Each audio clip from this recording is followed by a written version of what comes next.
بھائی پہاڑ چڑھنے والے ہیں، جس میں ہمارے ساتھ حضر بھائی، آصف بھائی اور ماں حضرات۔ اشفاق بھائی صاحب، الحمدللہ ہم نے سفر کے لیے آغاز کیا تھا گزشتہ ہفتہ صبح 11 بجے کی ٹرین سے حیدرآباد سے ہم نے بیٹھا ہے ممبئی پر، جو ہے 4 بجے رات کو ٹرین ہمیں ممبئی سے پھر ہم کلیان واپس آئے ہیں۔ حضرت حاجی علی ملنگ شاہ رحمۃ اللہ تعالی علیہ کی بارگاہ میں حاضری دینے جا رہے ہیں۔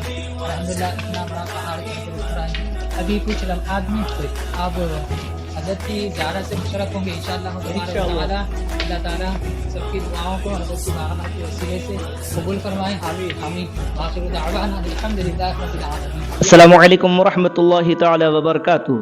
محترم ناظرین کرام، جس بارگاہ کی آپ زیارت کر رہے ہیں، یہ بارگاہ حضرت عبدالرحمن زبیر حاجی ملنگ رحمۃ اللہ علیہ کی ہے، جو کلیان ممبئی سے تقریباً 50 کلومیٹر دور ایک اونچے پہاڑ پر موجود ہے، اور جس کی زیارت کے لیے ہر شہر و مقام سے لوگ آتے ہیں اور زیارت کرتے ہیں۔ انشاءاللہ ہم آج حضرت کی مختصر سی سوانح حیات معلوم کرتے ہیں۔ بتایا جاتا ہے کہ آپ مکہ شریف میں اپنے حجر مبارک پر تشریف فرما تھے، اور 12 ربیع الاول 770 ہجری کو بعد محفل میلاد خواب دیکھتے ہیں کہ آپ کو بشارت ہوئی کہ سرزمین ہندوستان کے علاقہ کوکن میں وہاں کے لوگ امن و انصاف اور جذبہ ہمدردی سے بے بہرا ہے، انہیں اخلاقی و روحانی تعلیم کی ضرورت ہے۔ صبح آپ بیدار ہوئے اور مشاورت کی مریدین کے وہاں جانے کا فیصلہ کیا، اور چند مریدین کو لے کر روانہ ہوئے۔ آپ سفر کرتے ہوئے ہندوستان کی سرحد میں داخل ہوئے، بالآخر اس علاقے کے حدود میں پہنچ گئے جس کی نشانی آپ کو خواب میں دی گئی تھی۔ یہ اس وقت نہایت گنجان کوبستانی علاقہ تھا، جس کی وجہ سے آپ کو بڑی دشواریوں کا سامنا کرنا پڑا۔ راستہ انتہائی دشوار گزار تھا، گنجان اور گھنا جنگل، چاروں طرف سوائے بڑے بڑے درختوں کے اور اونچے ٹیلے بلند پہاڑ اور کچھ نظر نہ آتا تھا۔ خیر محترم سامعین کرام، آپ منزل مقصود کے قریب پہنچ گئے۔ کچھ دور اور چڑھنے کے بعد حضرت حاجی ملنگ رحمۃ اللہ علیہ کے ساتھی حضرت بابا بختیار شاہ رحمۃ اللہ علیہ کو ایک جگہ پسند آئی۔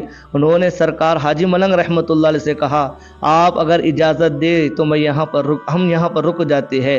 خیر محترم سامعین کرام، آپ کو بہت سی مشکلوں کا سامنا کرنا پڑا، بہت سی آزمائشیں ہوئی، جادوگروں سے مقابلہ ہوا، شرپسند لوگوں آپ کو اذیت دینے لگے، مگر آپ ہمیشہ صبر و استقامت رکھتے، اور آپ کے اخلاق و کردار اور آپ کی تعلیم سے لوگ متاثر ہوتے ہیں اور اسلام قبول کرتے ہیں۔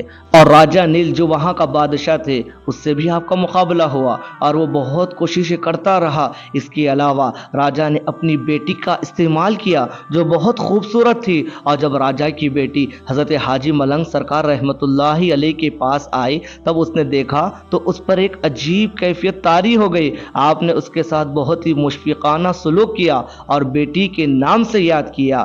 آپ کی تعلیم کا اس پر بے حد اثر ہوا، اور وہ مشرف با اسلام ہونے کی درخواست کی تو آپ نے قبول کر لیا اور اس کا نام فاطمہ رکھا۔ محترم سامعین کرام و ناظرین کرام، اس کے علاوہ حضرت کی بہت سے واقعات کا ذکر ہے اور بہت سی کرامتوں کا بھی ذکر ہے، مگر اتنا وقت نہیں کہ ہم یہاں پر سارے واقعات و کرامتیں یہاں بیان کر سکیں، بس مختصر سی میں سوانح حیات حضرت کی پیش کر رہا ہوں۔ خیر محترم سامعین کرام، آئیے حضرت کے عرس کے تعلق سے کچھ معلوم کرتے ہیں۔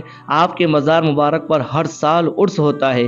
ممبئی و کلیان وغیرہ اور آس پاس کے ہزاروں معتقدین، جن میں ہندو، مسلم، سکھ، عیسائی اور پارسی سبھی مذاہب کے افراد شامل ہوتے ہیں، آپ نے ایک دن اپنے مریدوں کو جمع کیا اور مذہب اسلام کی تبلیغ و اشاعت کی ہدایت فرمائی، اور 5 مریدوں کو اس کا ذمہ دار قرار دیا اور کہا، کل بعد نماز جمعہ عالم جوادانی کی طرف کوچ کر جاؤں گا، تم لوگ صبر و تحمل سے کام لینا اور میرے مشن کو، رسول پاک صلی اللہ علیہ وسلم کے اس دین کی خدمت کو آگے پھیلاتے رہنا۔ محترم سامعین کرام، ایک بات یاد رکھیں کہ سن اور تاریخ وصال مصنف نے نہیں دیا ہے، اس لیے ہم سن اور تاریخ وصال نہیں بول سکتے۔